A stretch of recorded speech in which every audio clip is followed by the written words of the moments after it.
Namo tassa bhagavato arahato samma sambuddhassa.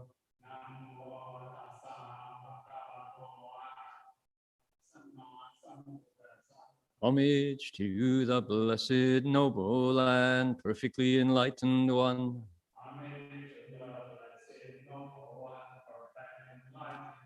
Namo saranto suchedoye alahudi sammyao sanputoshe.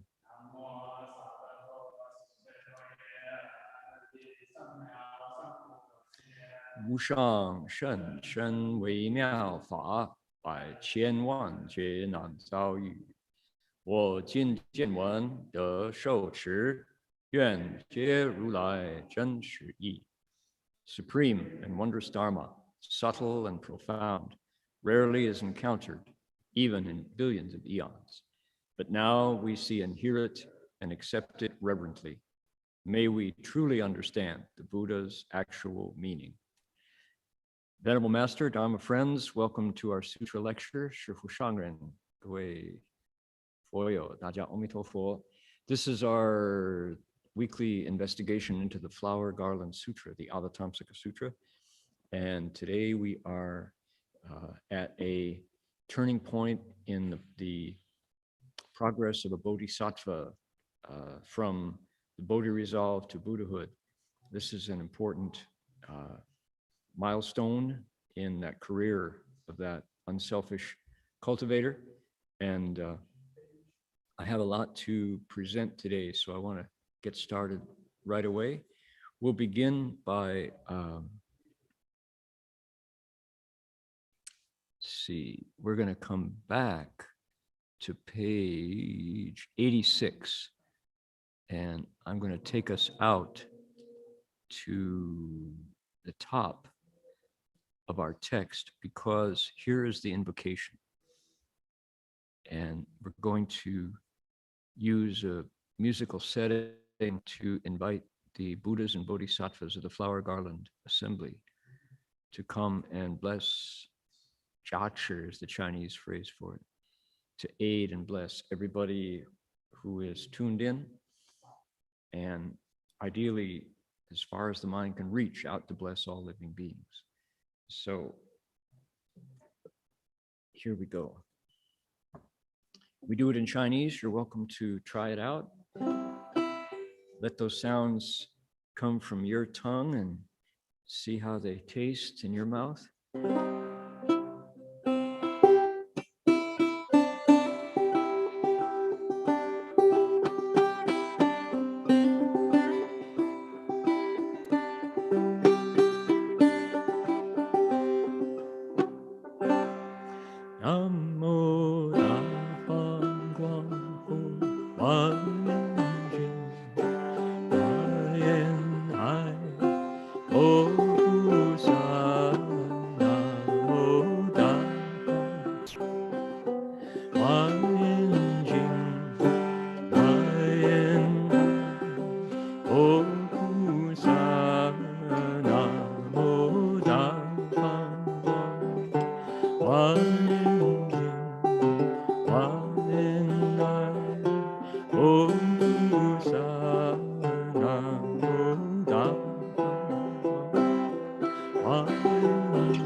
And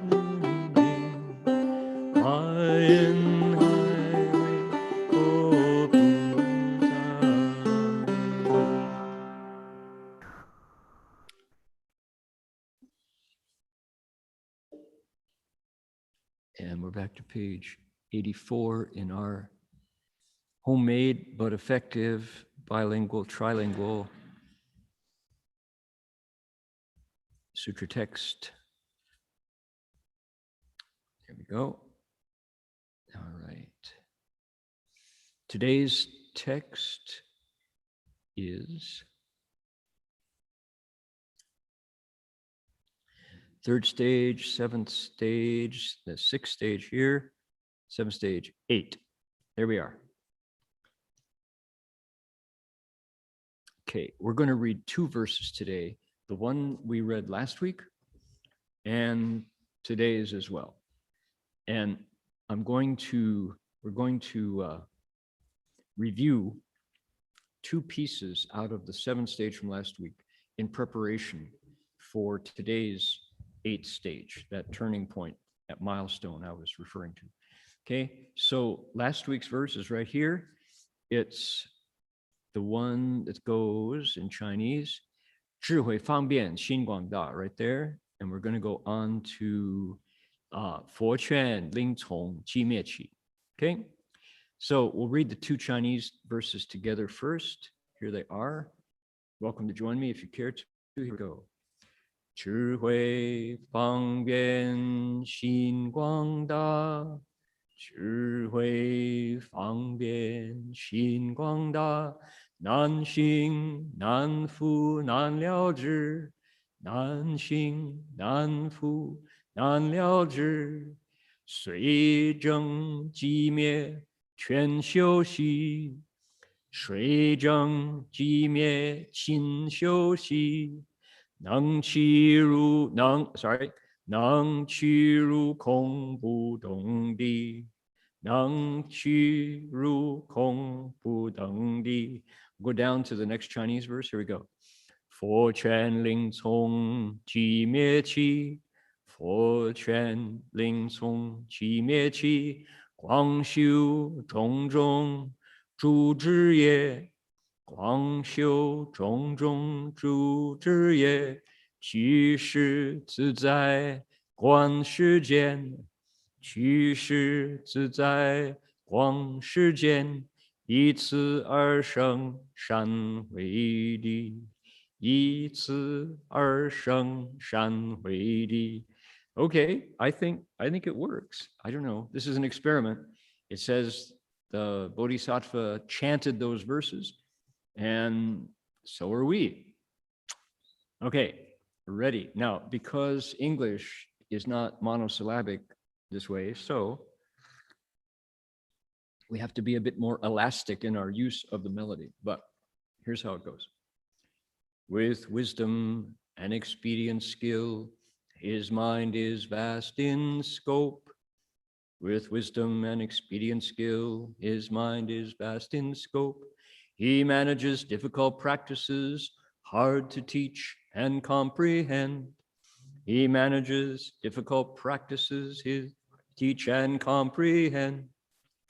Although he realizes nirvana, still he cultivates with diligence. Though he realizes nirvana, still he cultivates with diligence and reaches the unmoving stage, verging on emptiness. And reaches the unmoving stage, verging on emptiness. Okay, one more. At the Buddha's urging, he arises from nirvana.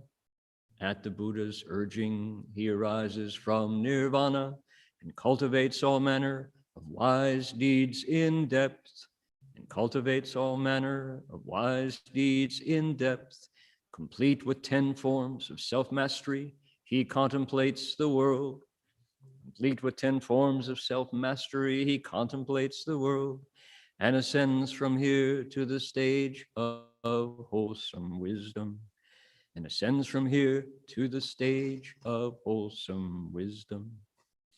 Did it. Okay. Now, 7th stage called traveling far, distant journeys. Our Bodhisattva mastered expedient wisdom. Wisdom and expedient skills, his mind is vast in scope, right? Now, he manages difficult practices that are hard to teach and comprehend, is the second line. And in the third line, it says, he realizes nirvana, but still he cultivates with diligence. That's the point that I wanted to share with everybody today. We didn't get, there was so much going on the seventh stage last week, we didn't get there. So here's what's going on. At the sixth stage, where the Bodhisattva, where the sutra described what are called the 12 links of conditioned arising, what we learned about was creation. And creation also includes ending creation. So creation and destruction, you could say, or to put it in the Buddhist religious language, birth and death. The Bodhisattva realized birth and death and how to stop the death part. Actually, how to stop the linking of the birth part, which automatically resolves back to the death part, but change the language, and it's a creation story, and it's an uncreation story, which is, in the Buddhist language, nirvana, right? Here, the Bodhisattva stepped aside from samsara, right there. He understood how everything in the world is made, and he pulls the plug, just like that. Of course, the process is internal. He's not taking your world away. He's realizing that creation coming into being is voluntary. You can choose not to. Once you have what he got in the fifth stage. What was the fifth stage? Samadhi. So once you calm, you tune in to proper reception, to the proper broadcast, you can quiet all of the processes inside, including heartbeat, including respiration, including, digestion, and all of the autonomic processes that keep us alive. Bodhisattva realizes those are also made from mind at a very, very deep place in you could say, the cave of existence. He can spelunk down to a very deep place now in samadhi, which means what? You can really meditate. The things that bother us don't bother him or her, right? This is pronoun neutral. Today we heard, we have a weekly program of elder, senior disciples of Master Hua, telling their stories of their first encounters with their teacher. And today, someone who met Master Hua, in fact, same time I did, described her first encounter with a meditation an hour of meditation. Gold Mountain Monastery, where she and I both met Master Hua, had long incense sticks. You sit for a stick of incense, and if that incense doesn't burn down for 60 minutes, you're sitting for 60 minutes. Zen Center was 40, 45, depending on the Zen Center. There were places that were considered difficult at half an hour, sitting for half an hour. Here at the Gold Coast, for our beginner's meditation, we do 40 minutes. Gold Mountain did 60, and the Buddha Hall was really quiet. And if you dropped your legs, everybody, okay, you couldn't take the pain, couldn't take the joke, right? Yeah. Now, why were we that way? Because we love hurting people? Not. It's because that was the Chan Hall standard from China. That's how it was really done in a Chan Hall in China, was an hour. Incense sticks were an hour. Sometimes they got out to 90-minute sticks every now and then, right? But mostly it was an hour. So Master Hua was introducing us to the way it was done. Not just in China recently, but always, right? That's the way it had always been done.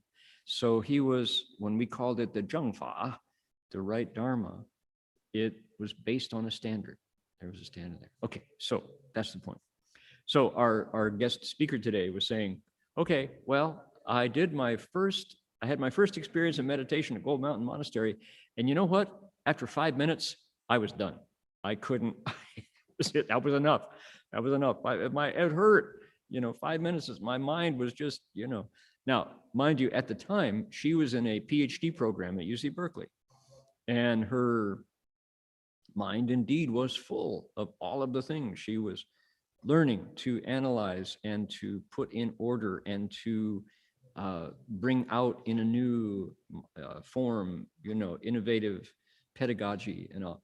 So she was not a Chan monk, but she said that was the standard, was an hour. Who could sit for an hour? Well, she did. She wound up sitting regularly for hours just because she said she realized that it took some scolding. She talked about one time when she was in her first real Chan session of 7 days, and everybody in the Buddha hall was wiggling, and Master Hua came in and scolded them and said, "You think you're gonna get anywhere? You're gonna end birth and death? Those sutras are in vain when they're talking about real bodhisattva," and kind of gave them a dressing down, and everyone sat still like that. And she realized that it's really made from the mind. It's a state of mind.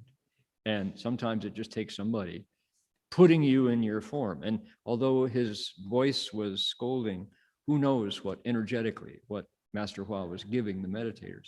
But she said, yep, sat still, so did everybody. So wonderful. The Bodhisattva can do that on the 5th stage, leading to the 6th stage where it all falls apart because he lets it go. His mind is so still and quiet, he sees this constant linking of 12 links that bring us into life. And then when we die, causes all the pain and misery when we don't want to let it go. And so he goes, aha, his wisdom grew. All right, back to the 7th stage where we were last week. And what happens? On the 7th stage, the Bodhisattva says, I actually am now free of that. Sam, do we want to check the projector? Okay, did I do it? It's back? We're back. Okay, there we go. So the Bodhisattva says, I'm free of having no choice over creation and destruction. So living beings, my relatives, my family, people to whom I owe so many debts of gratitude, are not free. They're still blown by the wind of karma back into life again after a painful death.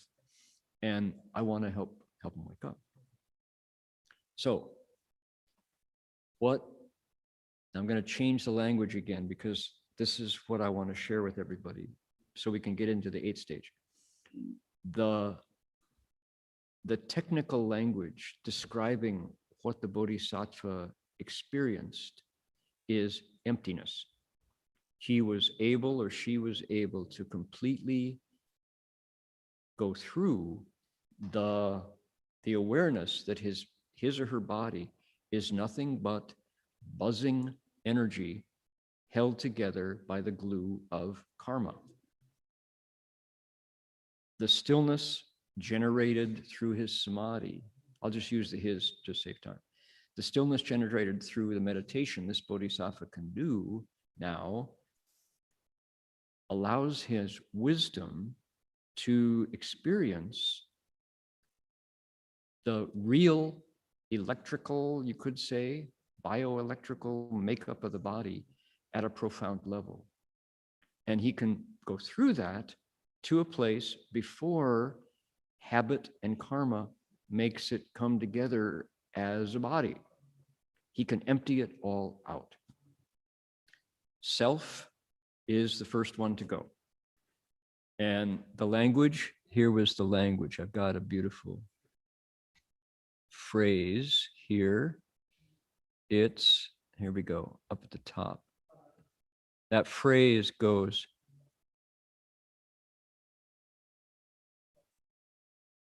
what does he say? Hold on here. Coming up, coming up.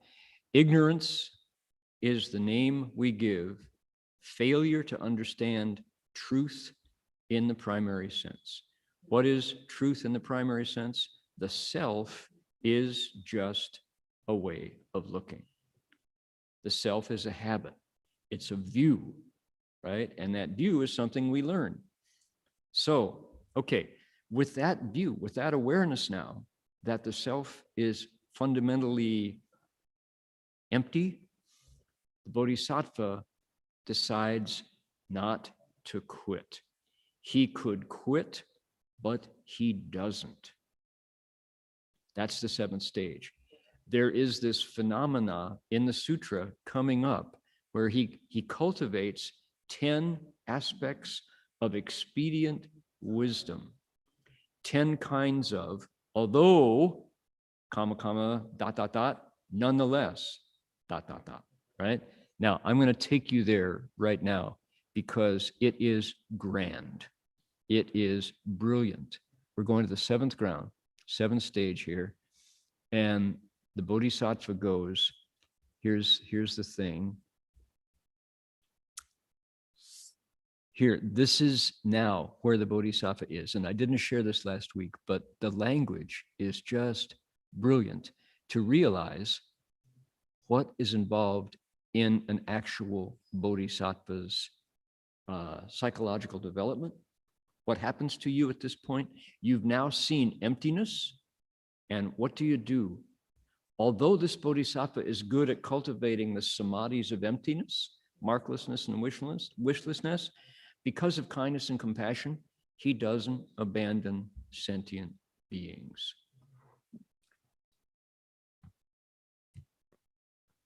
Try again here. Little technical difficulty. We're going to work on it here.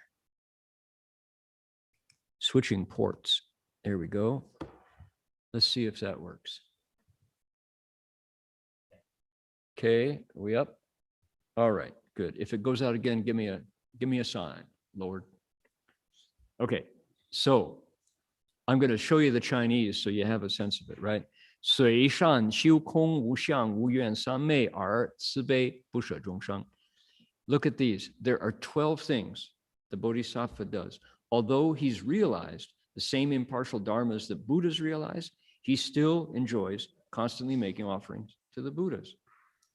So it's empty for him now. It's all over for him. And you know what? He doesn't stop. 随得诸佛平等法而乐常供养佛. Right? What else? Look, he masters the wisdom that can contemplate emptiness, but he still diligently amasses blessings and virtue. Right? What does it mean? He doesn't have to, but he does anyway. 随入观空智门而亲己福德. He goes on, he's good when he doesn't have to be, right? I remember somebody once saying, oh man, I can't wait to be a bodhisattva because once I'm a bodhisattva, I don't have to follow all these aggravating, irritating precepts anymore, right? I can be bad. And the sutra says, no, that's not true. The Bodhisattva knows that ultimately, with his ultimate kind of wisdom, that it's all habit. There's nothing pushing you to be good, but you know what? He's better than ever with his precepts because that's the energy that allows him to teach others. Okay, look at this. Although he's gone far beyond the three realms, he still operates in the three realms and does good. 虽然远离三界而庄严三界. He doesn't take a break. That's the point I want to make here. We only get the dramatic tension, the creative tension, if we understand that emptiness for this bodhisattva is real. It's a real state. He's like in the universe now, the center that held everything together, the big me and what I'm striving for and the things I don't like, That's all poof, right? He sees through it, but he keeps the illusion of the self going so that he can help out. Now, he can heal. He can be a genuine Dharma doctor. Although he's ultimately extinguished the fire of affliction, nonetheless, for the sake of sentient beings, he sets about quelling the fires of the afflictions of greed, anger, and stupidity, right? 虽然毕竟击灭诸烦恼业，而能为一切众生起灭生起业，起灭贪嗔痴诸烦恼业。Okay, you get the idea. There's 10, although, however, right? So I admire that so much, that this Bodhisattva is able to face the realities of what his meditation now shows him, right? He's able to, with this, the freedom. Okay, there's another power word, right?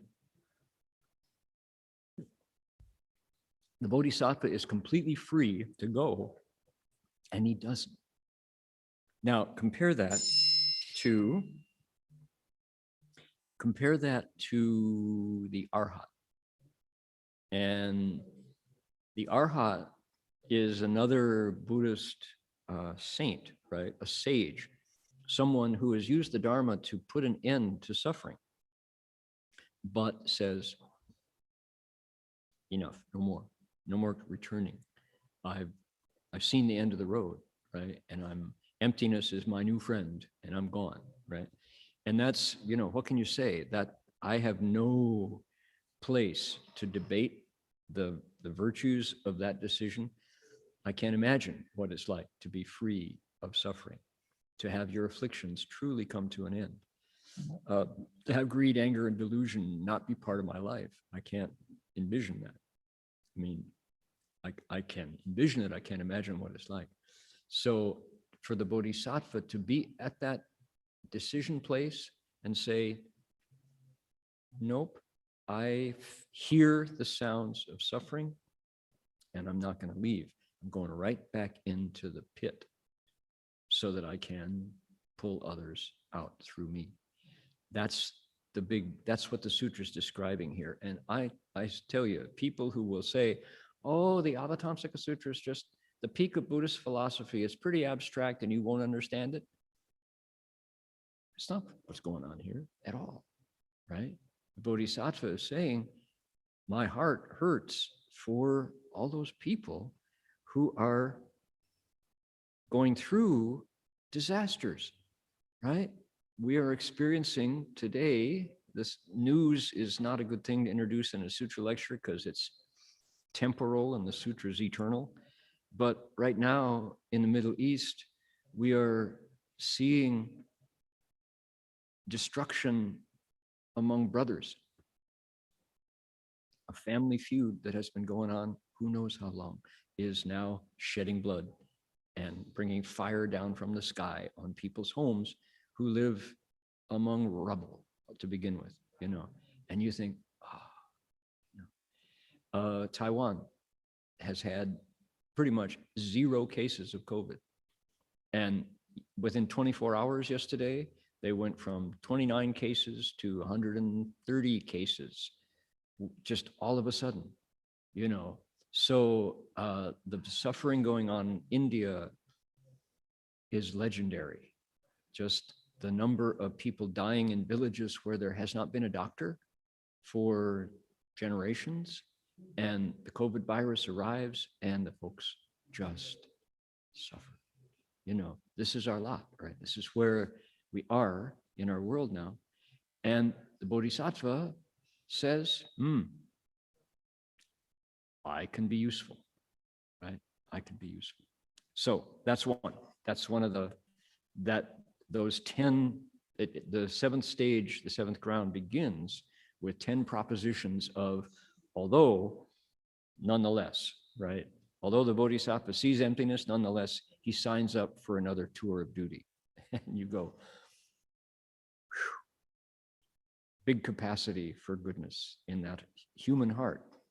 This is the human heart radiating kindness over the entire world, spreading upwards to the skies and downwards to the depths, outwards and unbounded, freed from hatred and ill will, right? As they say. Okay, now one more. I want to do one more. This is still looking back at the 7th stage, so we can get to the 8th stage. There, the 10 stages are Dashabhumi chapter. The 10 stages is a watershed in Buddhist literature among all the Mahayana texts. You know, we have the texts that people love in the Mahayana. Diamond Sutra, people think right away. Heart Sutra, right away. Prajna literature, right? What else? Lotus Sutra. Oh my goodness. The Lotus Sutra is its own ecosystem, its own universe of most incredible, life-filling, heart-filling wisdom that takes you to Buddhahood. They say the Lotus Sutra for Buddhahood, right? The Avatamsaka Sutra, our sutra today, is for the Bodhisattva path. The Shurangama Sutra teaches Samādhi that we were talking about and its functions, the mantras that arise, the wisdom and purity that arises. So the 10 stages chapter, the Dashabhumi in Sanskrit, the Shirdipin, is so significant. It's one of the major heartbeats of the Avatamsaka Sutra, a sutra that has multiple hearts, mind you.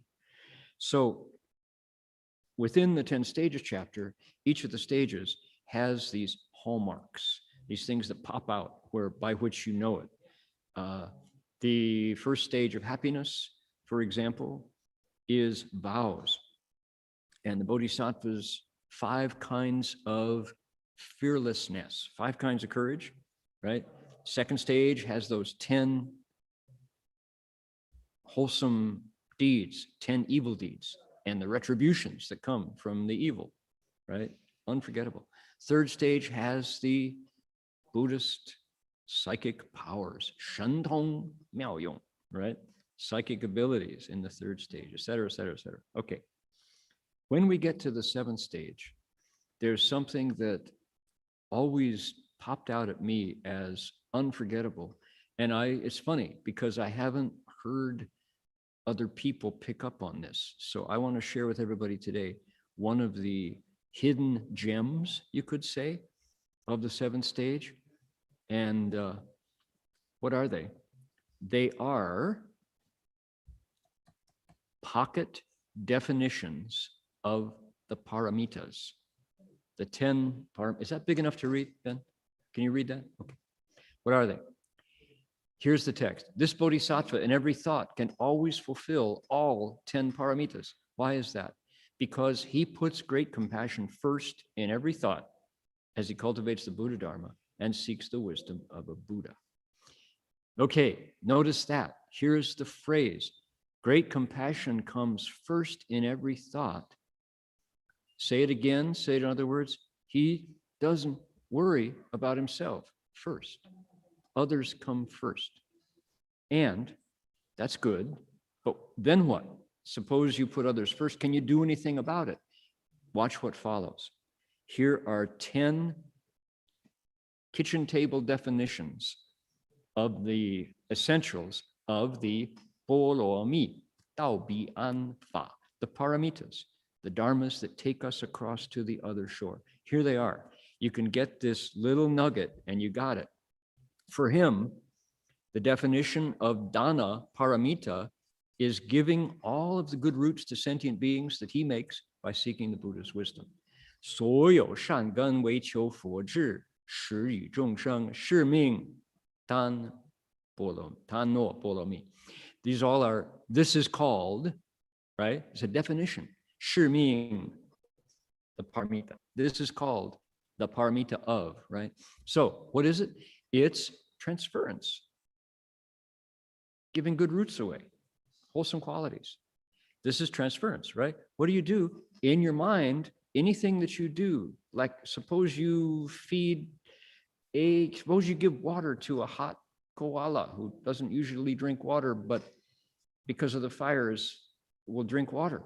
Koalas get their water from their eucalyptus roots, leaves. You've seen these thirsty koalas stagger out of the forest fires. The fireman takes a bottle, just that goodness, give it away, right? A mother doesn't get more than 15 minutes of sleep at night because the baby's crying. She gets up and feeds the baby, gives those good roots away, right? Dad gets on the tram heading for work that he can't stand and that loses his own self-respect for doing this job that he doesn't care about, but he does it because he's got dependents who rely on him. Good roots, selflessness in every case. Give that away, that's the perfection of giving. That's Dhyana Paramita, right? That's the perfection of giving, according to stage 7 of the 10 stages. Number 2, ready? Check it out. I'll do the Chinese first. 能灭一切诸烦恼热，是名失落波罗蜜. The definition of the Shila Paramita is the ability to extinguish all the heat generated by afflictions. This one, for some reason, stuck with me for a long time. The key word is miya, the thing that is able, whatever it is, that gets rid of the pain of greed, anger, and delusion, pride and doubt, the fire of those afflictions. What is it? Precepts. Shilo, Bolomi, is the Shila Paramita, the perfection of character. And I'm like, what's the connection? How do precepts get rid of fire? And I chewed on it and thought about it. And what came to mind finally was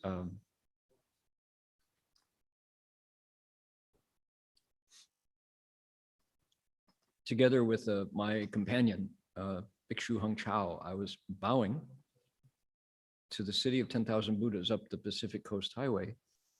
And we were at a place called Morro Bay.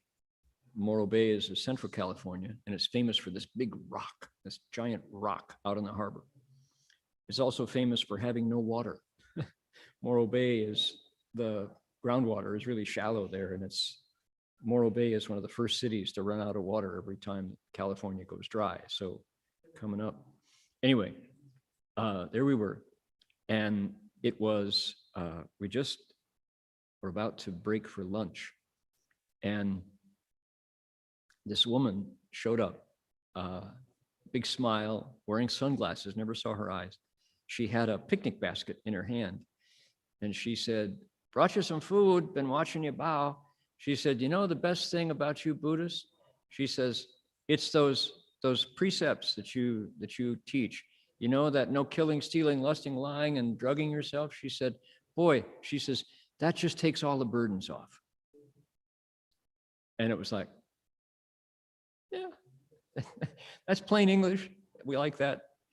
Yeah, it just takes all the burdens off. Once you tell yourself, no, I got some ground rules in my life that I'm gonna live kindly, ahimsa, harmlessness.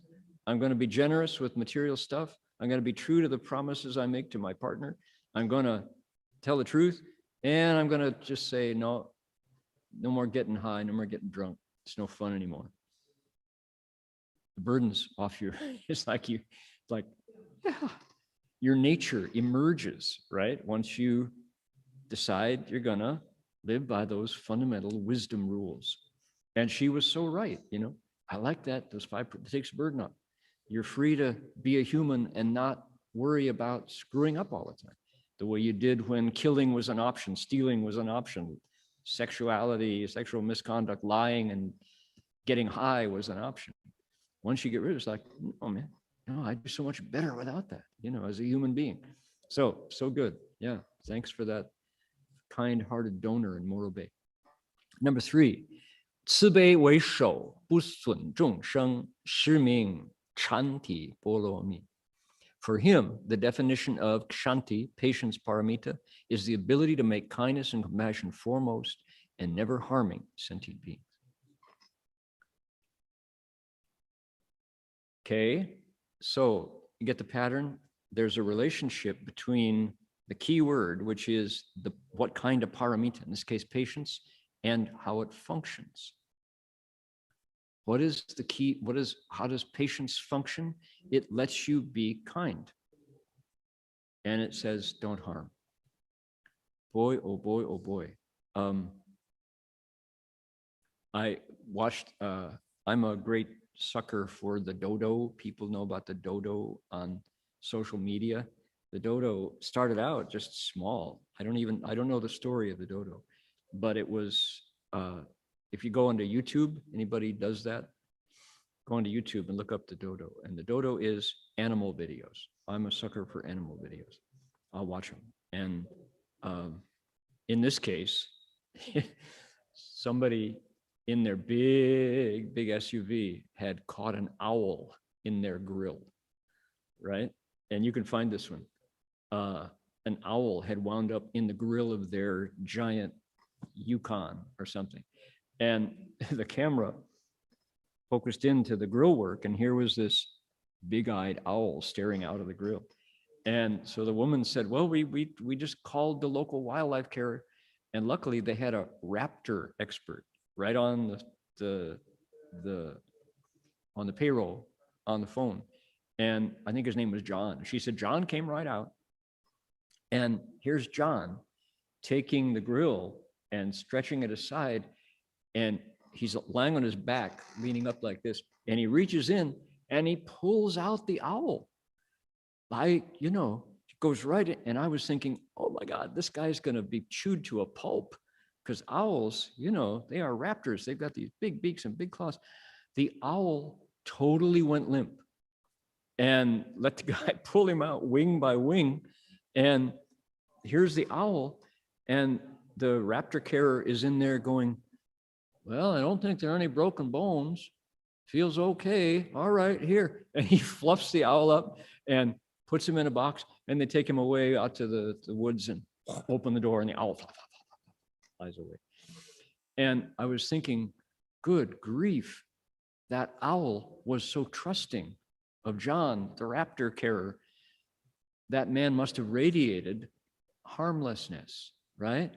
The owl was patient, and John was patient, pulling the owl out of the car grill. As he examined the owl on the spot, discovered he hadn't hurt himself, let him go. And it was like, right, patience allows you to get through. And again, I remember another time outside of Santa Barbara, bowing to the city of 10,000 Buddhas. And we were on a side road because Highway 101 is 1 and 101 were the same road at that point, and it was too busy. There was boom, boom, it was the road, the highway. So we were on a side on the access road, and there was this guy who was standing behind the tree watching us. And this guy had very long, straight black hair tied in a ponytail, and a braid in the back. And we just kind of saw him about the corner of my eye, and he's there. Then after lunch, there he was again over here watching. And at the end of the day, oh, here's this guy. And he comes up and he says, greetings. He said, I bring you greetings from the medicine man of the Redbud Sioux tribe. He said, I've been sent to observe you because our medicine man saw you by the side of the road and looked up what you're doing and told me to come and learn. And he said, I just want to say, thank you for your lessons. And he says, what you two are, you're neat, you're patient. And he says, when you're neat, you slip right through, he said. And he said, here's some blue corn from us. So we got an ear of sacred blue corn from the Redbud Sioux tribe. And I thought, when you're neat, you slip right through, he said. And it's patience. That's the thing, is able to, no matter what the highway throws at you, no matter what life throws at you, you can endure, right? Janice Ian has a wonderful song called, I'm going to look that up right this minute, see if I can pull it up quickly. I need here we are, right there. Janice, it's funny, this song never quite got the notice that others of Janice songs did, but the fields were fallow, the wells were dry, a mother's sorrow begged an unforgiving sky, and every day another year dragged by, till it seemed that even God had turned his back, and just like Mother Earth, we soon would crack, but we endured. Although the road only got longer, we endured, and it seemed to make us stronger, even when the wolves were howling at the door, we endured. Wonderful song. Summer sorrows gave way to winter chills. Fever stalked the land till it drank its fill of children, sweet as mother's milk. And every night another angel earned its wings. And it seemed like we would not live to face the spring, but we endured. Although the road only gets longer, we endure. And I swear it makes us stronger. Even when the wolves are howling at the door, we endure. Wonderful Janician tune. So that's the power of patience, and you slip right through. You're still there when the sun rises the next morning. So how wonderful, right? Kindness and compassion is the key. Never harming sentient beings, never striking back. So hard, but that's the perfection of patience. That's Kshanti Paramita. Okay, so you get the feeling, there are 10 of these, and they're so good. These are these little crystal definitions of what is the perfection of strength, virya, right? 求善, 求胜善法, 无有言足, 是名比理也波罗蜜. For him, the definition of the virya, strength, paramita, is seeking the finest of wholesome dharmas without ever feeling tired or fed up. Just read them so people can get the flavor, right? That's also called Vigor, the Vigor Paramita. Number 5, look at this. 一切智道常现在前，未尝散乱，是名刹那波罗蜜. For him, the definition of the Dhyana Samādhi Paramita is the ability to never get momentarily scattered, as the path of omniscience now appears before him at all times. Okay, look at this. This is key to what we're about to jump into.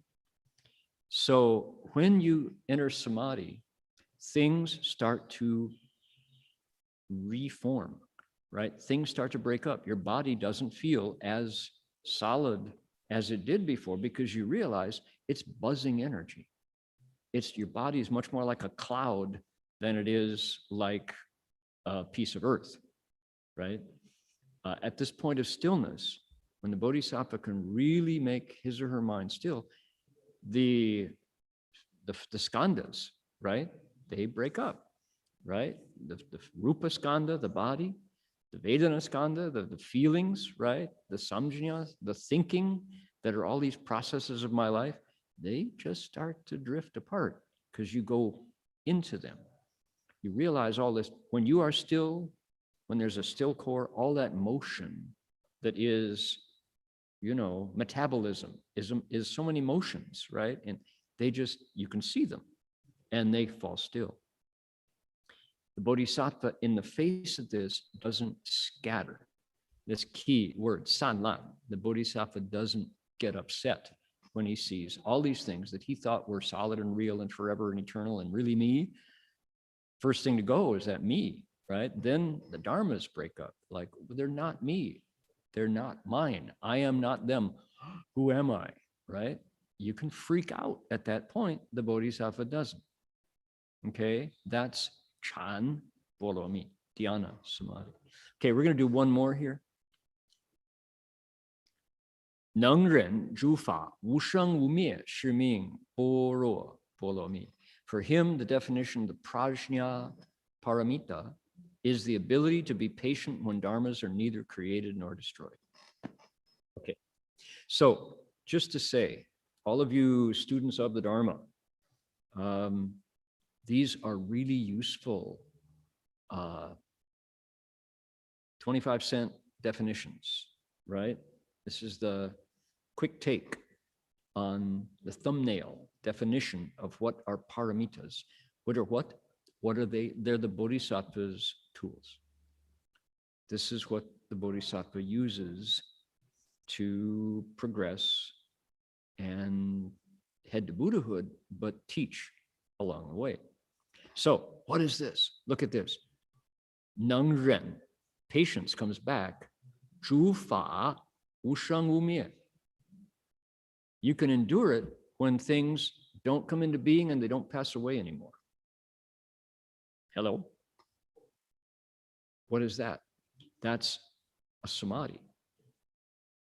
That's, what does this sound like? This sounds like that sixth stage when the 12 links showed us everything comes into being and everything can pass away. Exactly.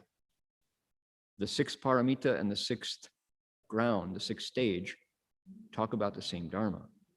The Bodhisattva now, in his or her samadhi, sees how everything is just a process. And it's with your strength of samadhi, you can make it stop and you can make it go, right? That's pretty unsettling.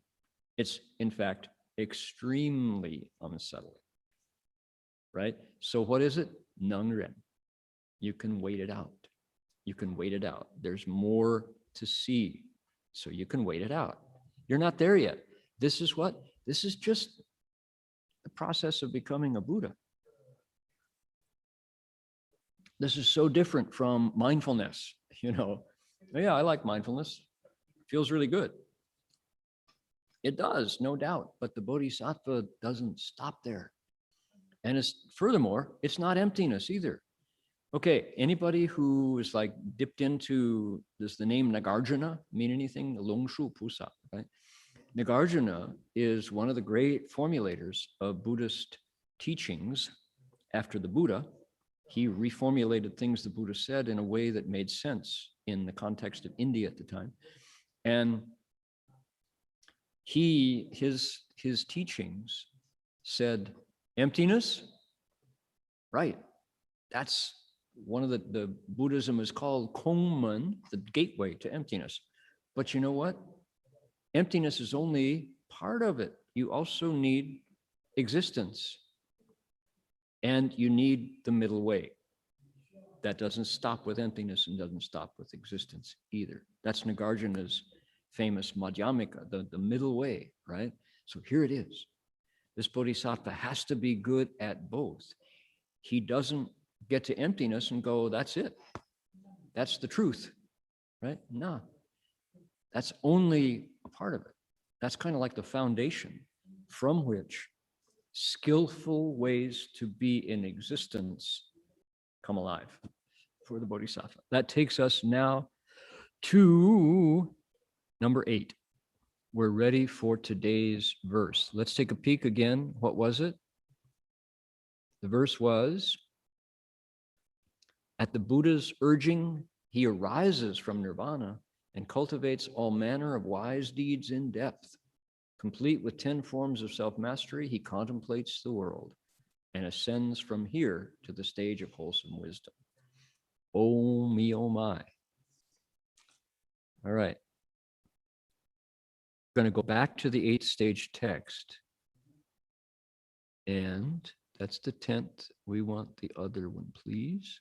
We're going to close the 7th. We've done what we were meant to do there. Here's the 8th. Okay. Now,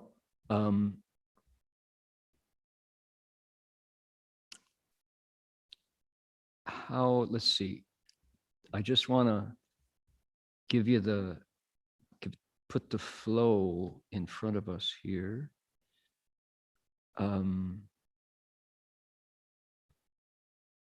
Okay, the Bodhisattva contemplates. He sees how worlds really are, how they come into being and how they go away.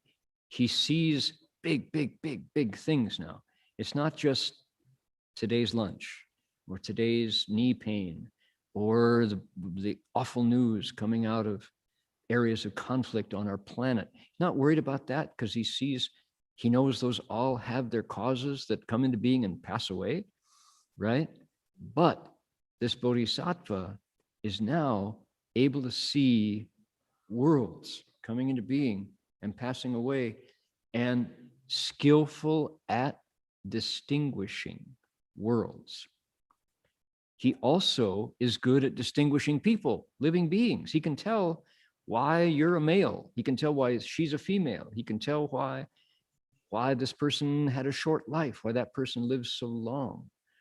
He's good at knowing all these things, and he doesn't move his mind, because you remember last week we talked about what was called Wu Gong Yong Hang, right?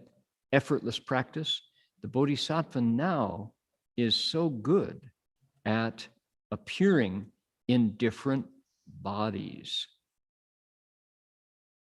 This, look at this one right here.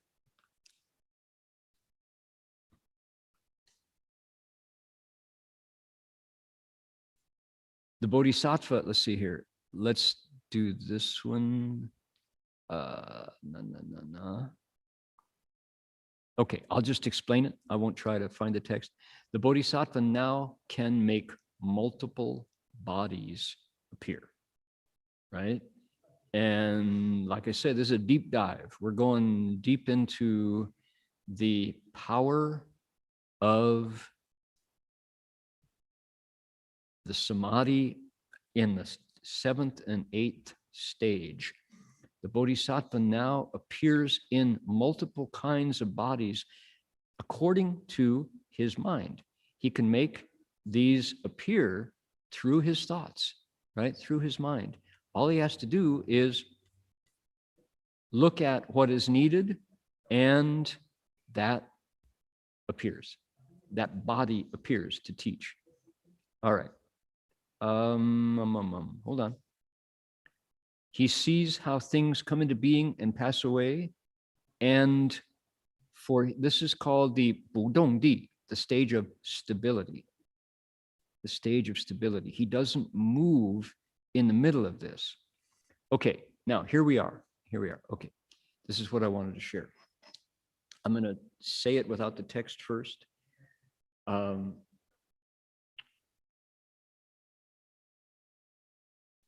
We've been, no need to, we're not going to quote, so that's my thinking pose. So, one of the things I've been trying, as we go through, we're in the verses now, and we're reviewing, taking the opportunity to review all the contents of the various stages that arise. And we've been clocking the transformation in the mind and body of the Bodhisattva himself, herself, as they go, right?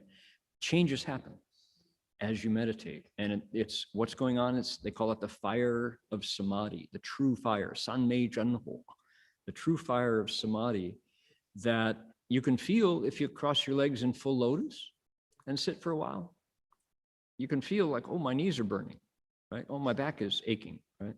Those are the things that happen after long periods of meditation, because the language that Chan masters use is your qi and your xue are tong, right? Your qi, your essential energy, the pneuma in Greek, right? The ruach in Hebrew, the qi, the ki in Japanese, the qi in Chinese, is this energy that's circulating in the body all the time. If you've ever had acupuncture, the acupuncturist, when he takes your pulse, is using his sense of touch to tune in to where the chi is in your body, not the nerves, not the blood, but the chi.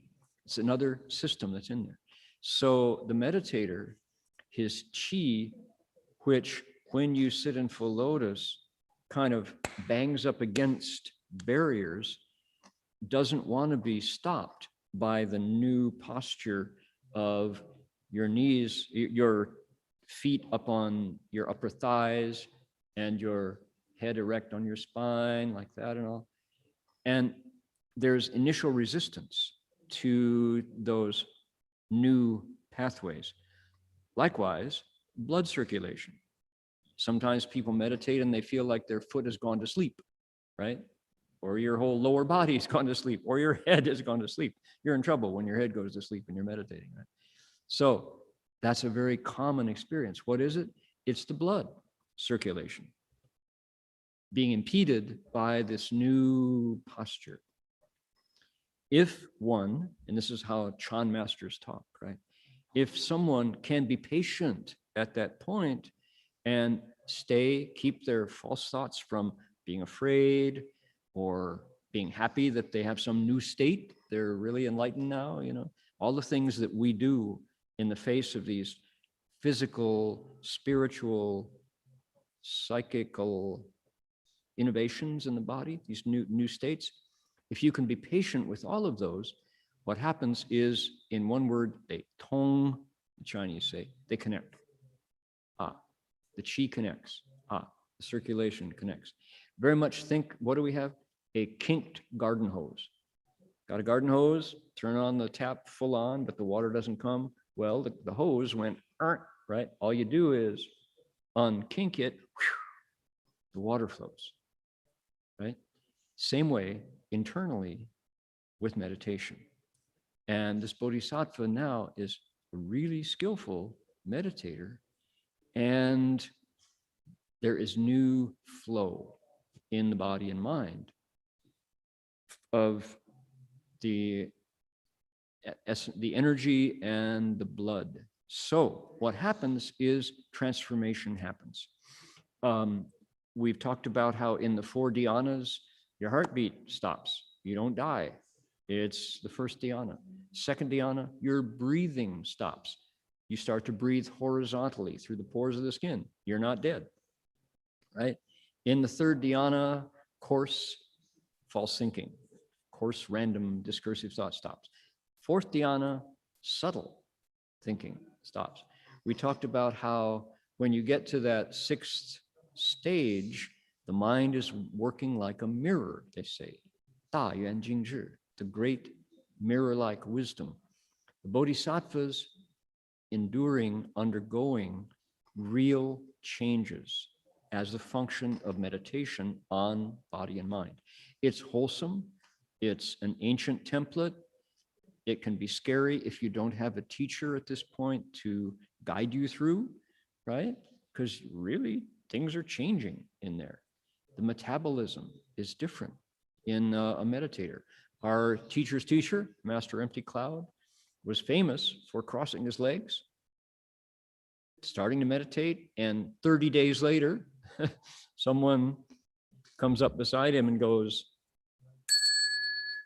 Master Empty Cloud opens his eyes and says, oh, you're here for lunch. Let's go check. Is the taro done over there on the stove? The taro has got long mold spores growing because it's been there for 30 days, right? He meditated for a month without moving. Metabolism changed, right?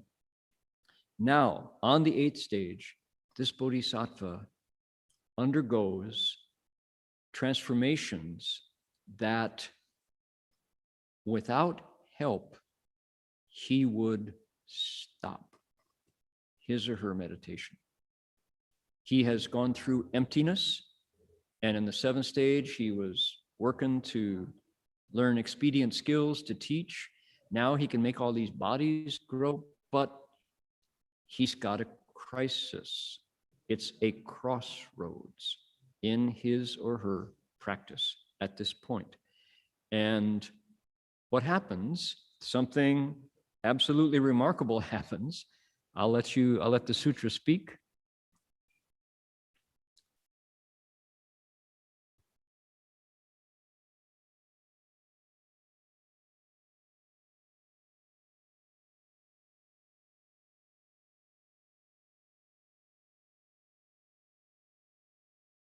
had it all queued up and then I moved it.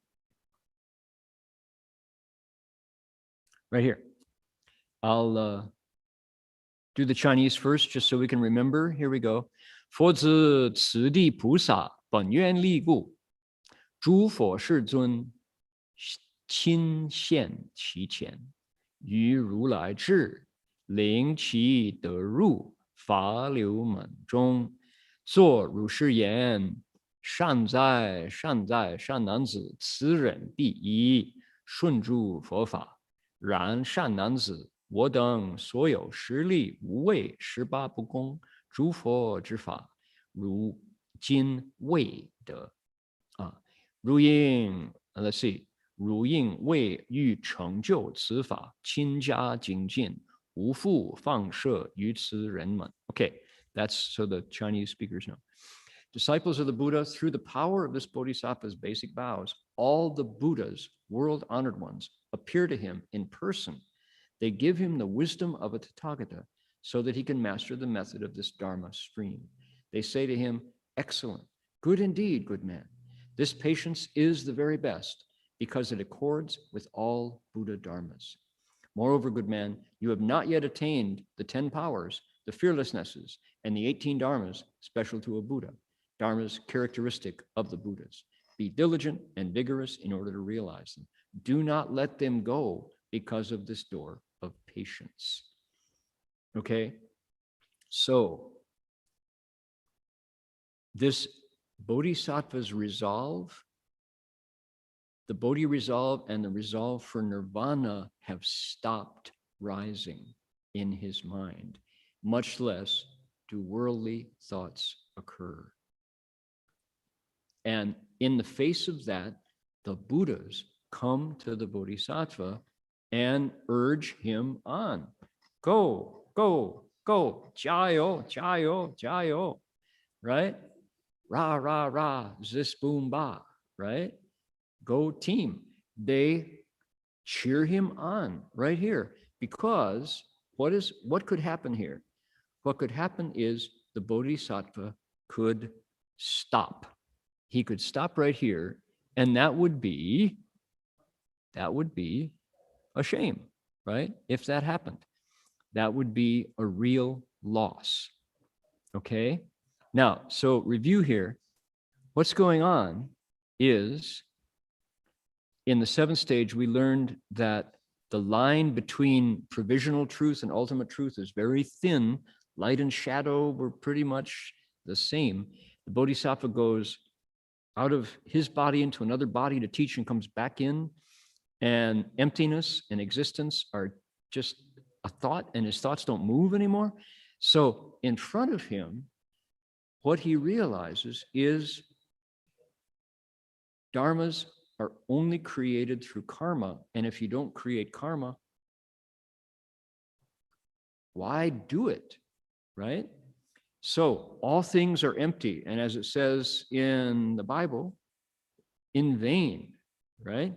But at this point, he needs a boost in his compassion. What he has realized now has a name.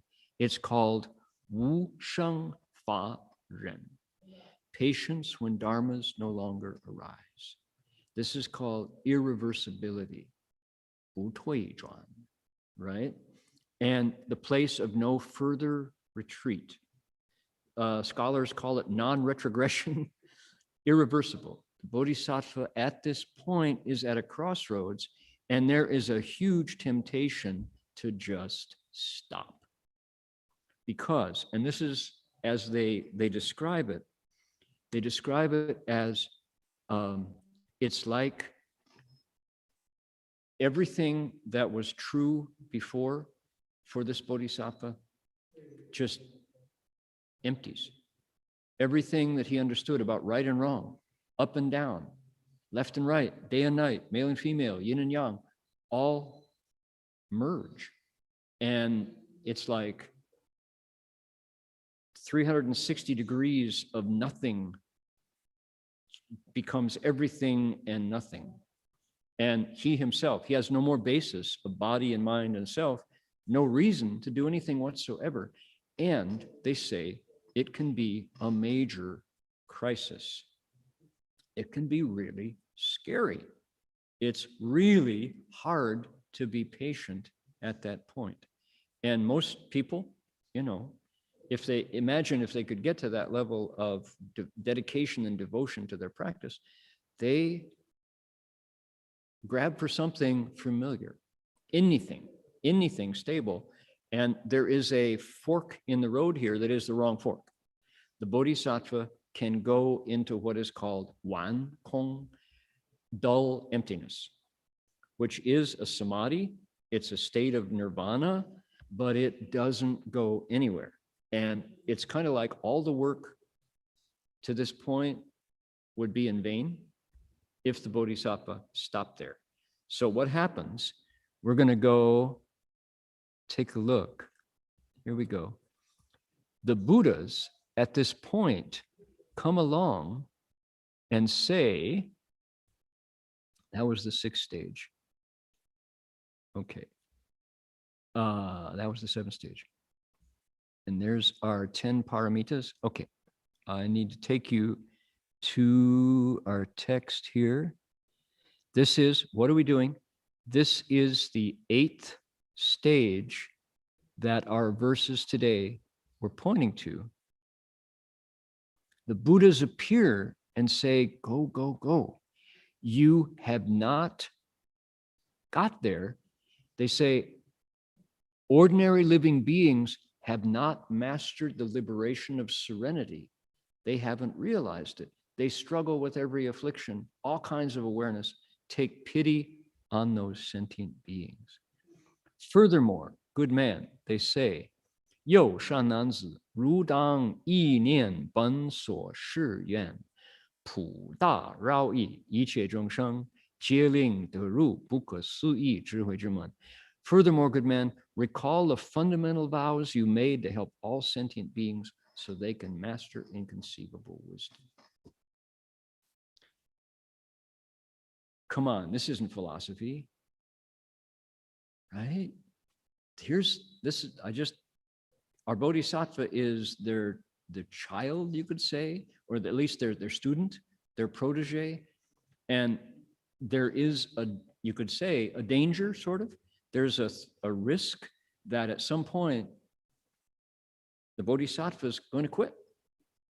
He's going to go, it's all so empty and I don't exist, and why get involved in karma that is sometimes really awful, and the bodhisattvas say, they're suffering. Remember your bodhi resolve. Don't stop. Bring living beings forward with you, right? So it's like, yeah, I get that. This is so inspiring to see that the Buddhas remember their path to Buddhahood, and they say, wow, remember the Buddha's body has those beautiful hallmarks. Remember, dharmas are the phenomena that you witnessed, your limitless mastery. Look at all the goodness in the world. So here are 10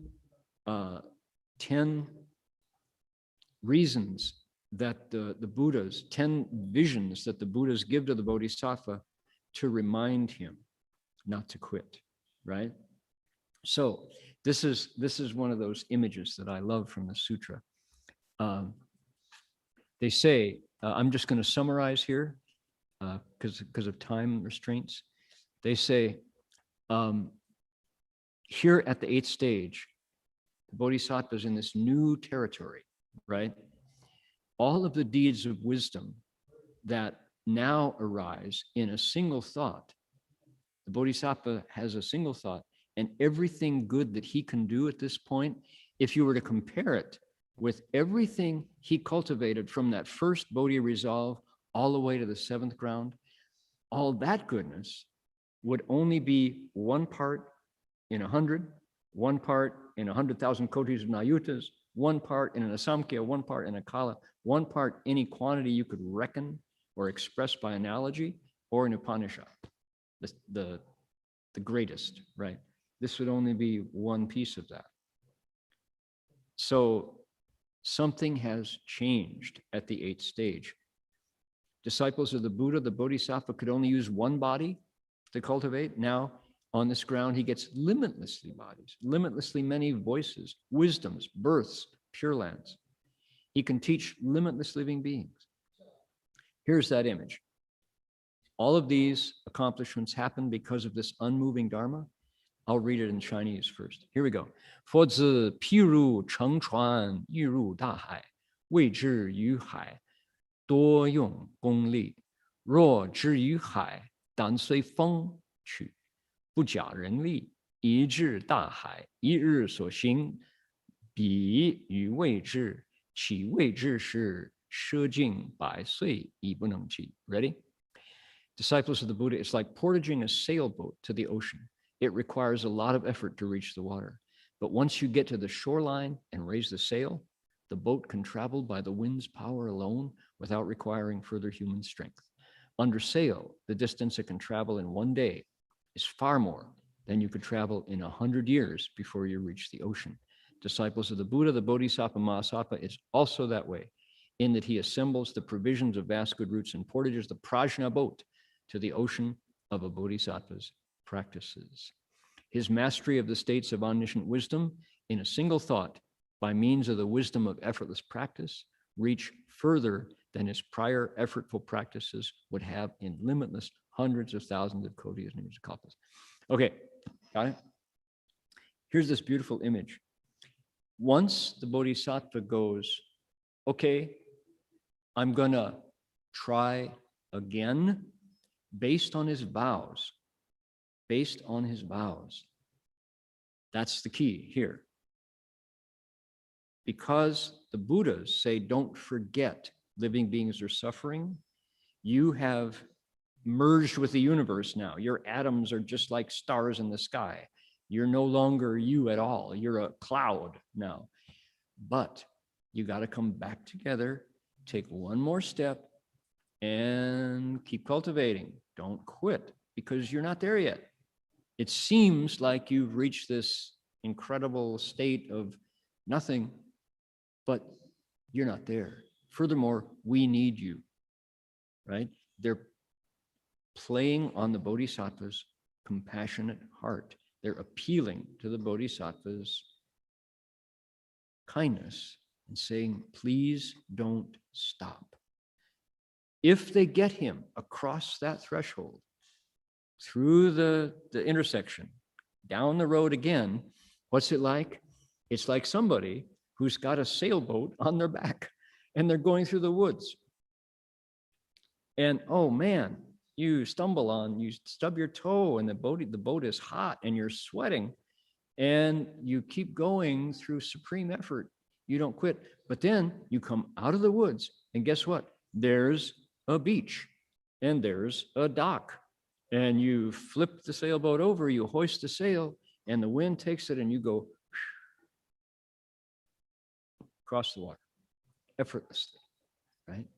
They say all of the cultivation that you've done heretofore is like you with your sailboat on your back going through the woods, going through the bush. From this point on, from the 8th stage, irreversibility, you're under sail. And the wind is hitting that spinnaker and away you go. That's what it's like from now on. And it's called 无功用行, effortless practice. That's the 8th stage, right? So the rest of the chapter talks about what this Bodhisattva can now do, why he or she has weathered the crisis. They have met the test. They have endured the challenge. And through patience when dharmas no longer arise, wusheng faren. That's That's my favorite translation of that. There's a bunch of other translations. The uncreated Dharma patience, patience with non-production. That makes no sense to me. Patience with non-production is pure Chinglish, right? Patience when, to his experience, dharmas aren't rising anymore. They're not, everything is not how it used to be. And you go, okay, that's the current state. Keep going. You're still being born as a bodhisattva. If you can do that, guess what?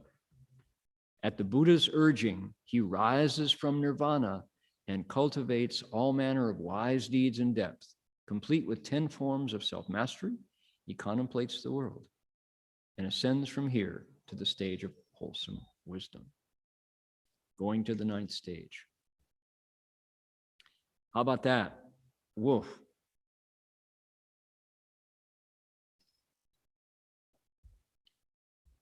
If you see the 10 stages as a progressive psychological profile, the things that are happening to this cultivator are, yeah. And the other thing is, the Buddhas don't abandon him. I like that so much, that they are with him, The Buddhas are like tuned in to the progress and they care.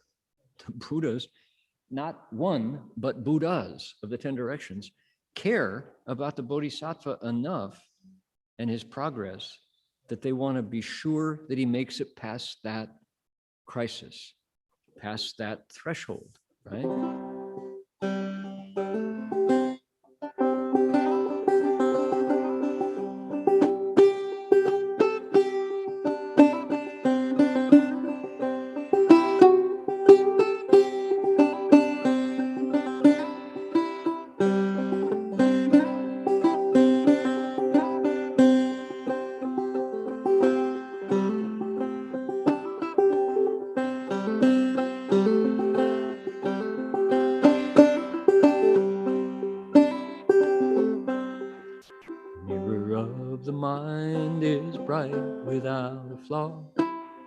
Everything's reflected, you can see it all.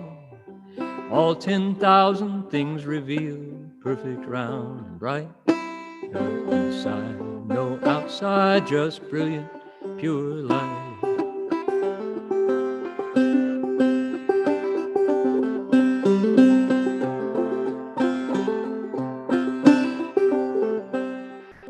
Mind is the root, dharmas are all dust. Mind and dharmas both are like a mirror, stain and crack. Polish out the stains and cracks, mirror shines like new. Forget both mind and dharmas, the nature now is true.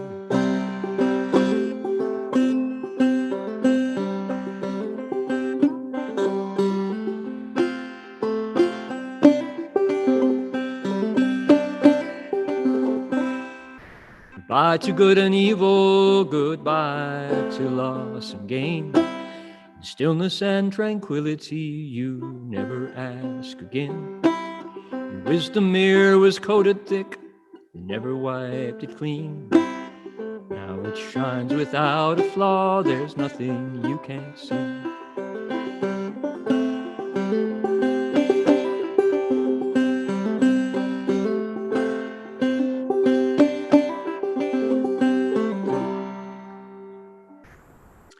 So when we get to the Avatamsaka's description of the mind at this level, right? The Song of Enlightenment of Master Yongjia just comes in. He's just like, right, this is what Yongjia Dashi was looking at. To describe the mirror of the mind, bright without a flaw. You can see everything. No inside, no outside. That has to be the state of someone who's gone to emptiness, left emptiness, emptied out emptiness, and come back to rescue living beings, right?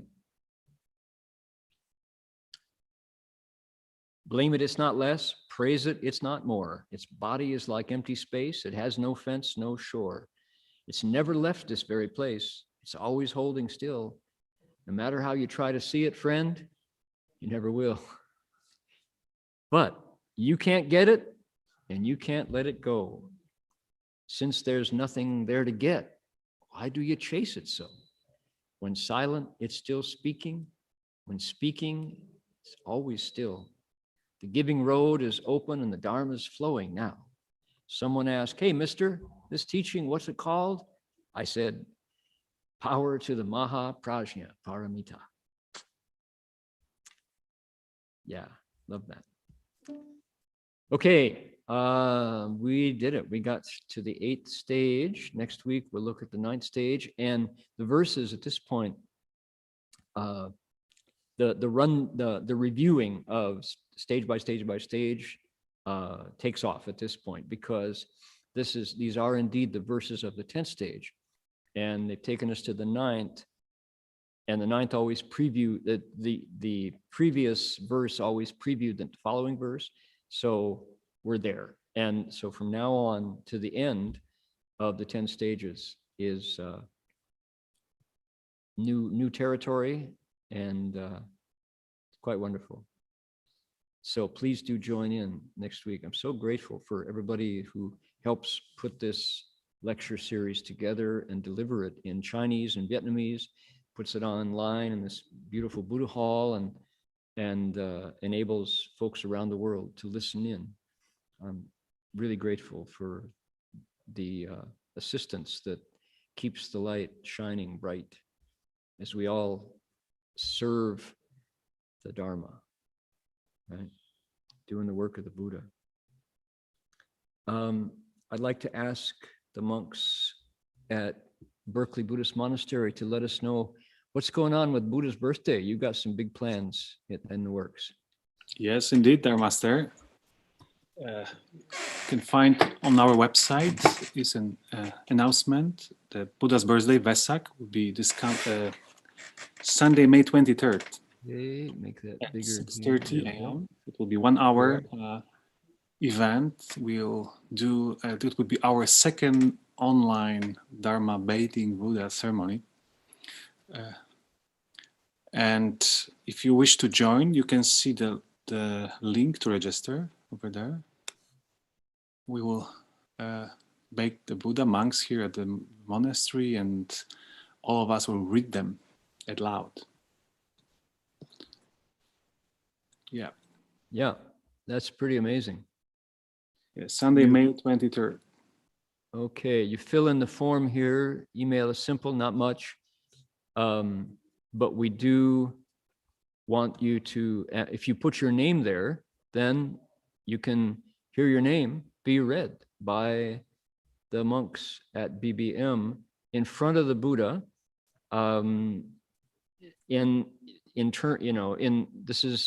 Let's say it another way. Because of COVID lockdown in different countries, people are not able to show up in the monastery on Buddha's birthday. And this is kind of like Christmas and Easter. You know, this is the one day of the year that you do go, other than New Year's. And people can't do that this year. So we're doing it online, and you can hear your name read, and we'll post your name there as well. Right? Is that correct? It is correct, yes. And also May 23rd, so the part, so we'll have in the morning Buddha's birthday ceremony, and also we'll start Amitabha session. It will be 3 days Amitabha session. You can recite for 3 days through Zoom Amitabha's name. And it's also the link over there, and if you wish, highly recommended to join this practice with friends around the globe. I think the last time I could remember, it was more than 300 people joined together and recite the Buddha's name. Pretty amazing, yeah. And you can also set up 2 paiways as well, 2 memorial plaques, if you care to. Rebirth or long life, and they will be up there temporarily for the duration of the reciting, and then they'll be sent across. Yeah. It'll be chao-du. So this, that's kind of special.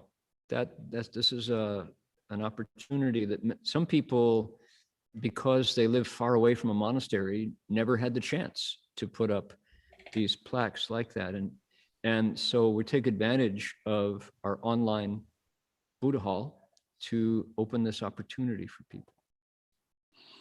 Yeah, and Besides this, we continue doing our online practices. All those informations are on the website below, from morning ceremony, from meditation, from bowing, noon recitation, Amitabha's name or Guanyin name, evening ceremony, and different lectures. So highly recommended. If you wish to be with us, you can just click the link and participate. Okay, great. Okay, any more news or notices for us? I think this is it for today, Master.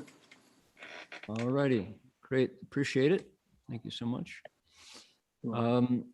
We will now transfer the merit for today and encourage everybody to keep your recitation going, especially with all of the suffering happening in the world right now. My goodness, there's no shortage of places to transfer your merit. And remember what it said there in the seventh stage. It said what is the perfection of Dhyana? It's giving away all of the good roots that comes from your cultivation to living beings. It's giving with the mind is the highest kind of giving, according to the seventh stage, the giving of Dharma, right? So encourage folks to make a wish, say, I've joined in this, given 90 minutes of my life to this lecture today. That's not in vain. Certainly there's goodness created. So I'm going to share that, give it away. And the same bandwidth that listened to the text and got involved in the Bodhisattva's path, use that and share it with all. You could send it out to all your relatives and send it out to all of your classmates from elementary up to college. Send it out to all the bosses you ever had, all the employees you ever had, all the enemies you've ever had. Send it out to them as well. All living beings that you incorporated with back when you used to eat meat, but you don't anymore, you can send it on to them, and I'll do that one. And all the beings who you won't eat in the future, they'll be delighted to receive that merit and virtue.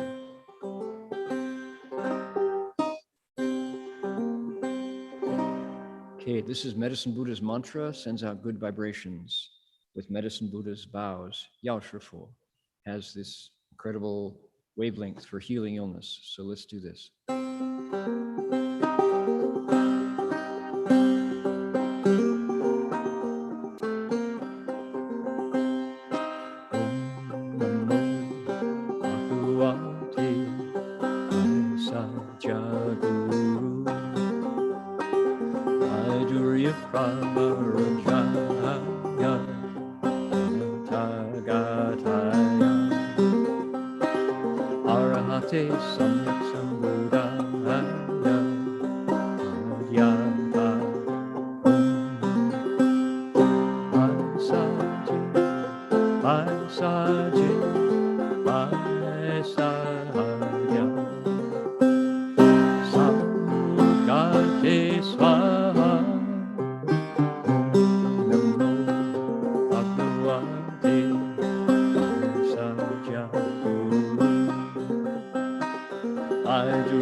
Samyak Sambuddhaya Adhyata Om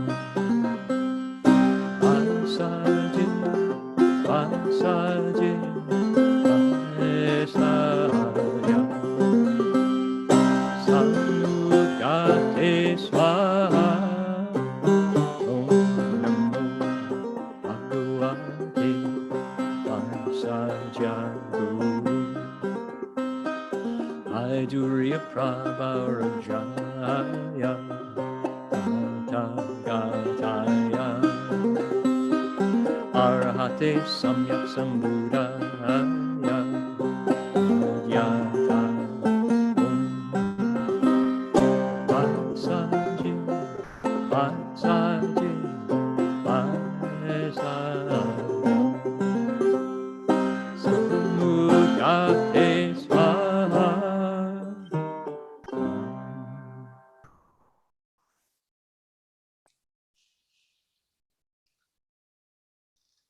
got a bell here. We've got Guanyin Bodhisattva on the screen.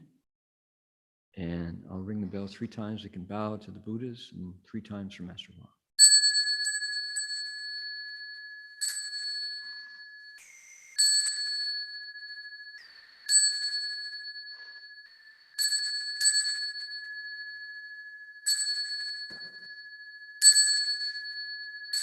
Bow in respect to the Venerable Master.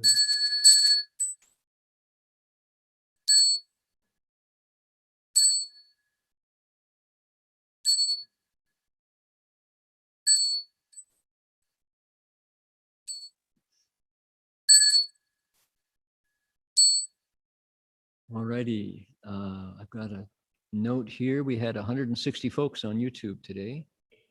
80 on the Chinese channel. All right, getting there. Amitofo. See you all next week. Bye-bye.